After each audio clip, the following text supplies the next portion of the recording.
Assalamualaikum warahmatullahi wabarakatuh. Perkenalkan kami dari kelompok 2 dan hari ini kami akan presentasikan hasil pekerjaan kami dengan judul Analisis Klasterisasi Persebaran Gempa Bumi Global berdasarkan data USGS menggunakan algoritma DBSCAN. Sebelumnya, perkenalkan nama saya Denisa Rizky Hapsari dengan NPM akhir 10. Saya Aurel Maritza Maheswari Ahmad dengan NPM akhir 11. Saya Erlina Yunda Cahyanti dengan NPM akhir 027. Saya Aurelia Krisnanti Wijaya dengan NPM akhir 092. Aktivitas gempa bumi sering terjadi berdasarkan karakteristik persebaran secara global. Jadi, sangat penting untuk dilakukan perancangan pengurangan risiko bencana, yakni dengan pengembangan peta zonasi bahaya seismik. Peta zonasi ini dapat mendukung berbagai kebijakan pembangunan sehingga terciptanya kesiapsiagaan yang lebih baik. Dari pekerjaan kami akan menjawab beberapa pertanyaan, yaitu pertama, bagaimana penerapan algoritma DBSCAN dalam proses karakterisasi. Kedua, bagaimana hasil pengelompokan data gempa bumi global selama 1 bulan berdasarkan kedalaman dan magnitudo gempa lebih dari 5 menggunakan algoritma DBSCAN. Dan yang terakhir, bagaimana pola persebaran klaster dan identifikasi noise. Untuk dataset yang kami gunakan merupakan data sekunder gempa bumi global selama 1 bulan dari website resmi USGS. Dataset ini terdiri dari 10.873 baris observasi dan 22 atribut yang meliputi informasi temporal, spasial, dan parameter karakteristik gempa. Parameter yang digunakan adalah latitude, longitude, depth, dan juga magnitude.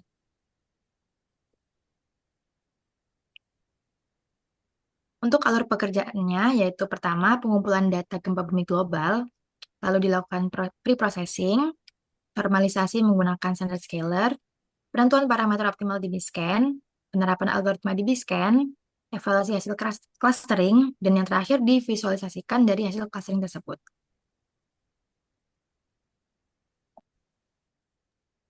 Baik, tahapan pertama yang kami lakukan adalah pre-processing dengan penyaringan data yang berkaitan dengan gempa bumi dan menghapus baris data yang memiliki missing value. Lalu dilakukan pula normalisasi menggunakan standard scalar. Jika data tidak dinormalisasi, atribut yang digunakan dengan nilai yang lebih besar dapat mendominasi perhitungan jarak pada metode yang kami gunakan nanti. Oleh karena itu, standar scalar digunakan untuk mengubah data sehingga memiliki rata-rata atau min sebesar 0 dan standar deviasinya sebesar 1. Lalu selanjutnya adalah penentuan parameter optimal di Biscan-nya. Kami menentukan parameter optimalnya menggunakan nilai min points yang ditetapkan sebesar 10, lalu nilai epsilon yang dicari menggunakan k-distance graph.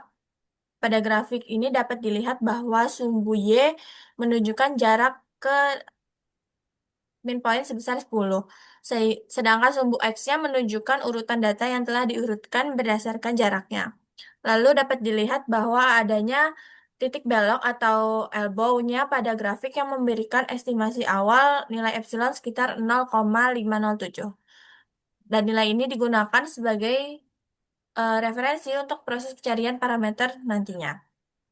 Lalu dilakukan evaluasi menggunakan silhouette score eh, slide sebelumnya. Masih.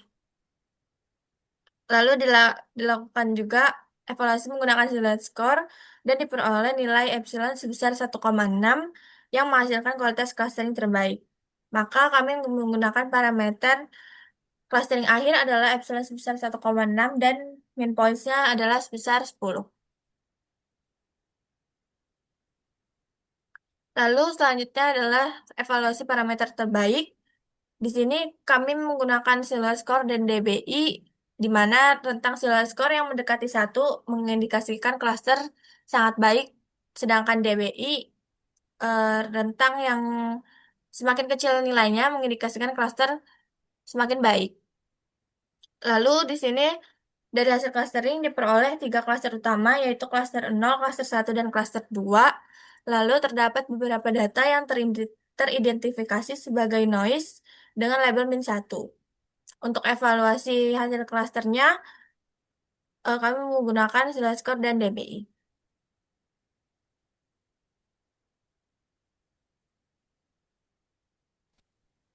Hasilnya dari penelitian kami, DBScan berhasil mengklasterkan sebanyak 3 klaster, yaitu klaster 0 dengan jumlah gempa yang mendominasi sebanyak 10.821 gempa dengan rata-rata kedalamannya di angka 16.000 km dan rata-rata magnitudonya berada pada angka 1,6. Lalu di klaster 1 dan klaster 2 memang jumlah gempanya lebih sedikit, tapi rata-rata kedalamannya sangat dalam, yaitu di angka 500.000 sekian kilometer. Dan rata-rata magnitudonya di angka 4,4. Lalu, Dibiscan juga berhasil mengklasterkan berdasarkan magnitudo yang lebih dari sama dengan 5. Dari 127 kejadian, Dibiscan berhasil mengklasterkan sebanyak 1 klaster dan 8-nya dianggap sebagai noise. Hal ini menunjukkan bahwa sebagian besar gempa yang kuat dengan magnitudo minimal 5 itu memiliki pola persebaran yang serupa dan cenderung terkonsentrasi pada wilayah seismik yang aktif. Lalu frekuensi harian gempa dengan magnitudo lebih dari sama dengan 5 ditunjukkan pada grafik berikut.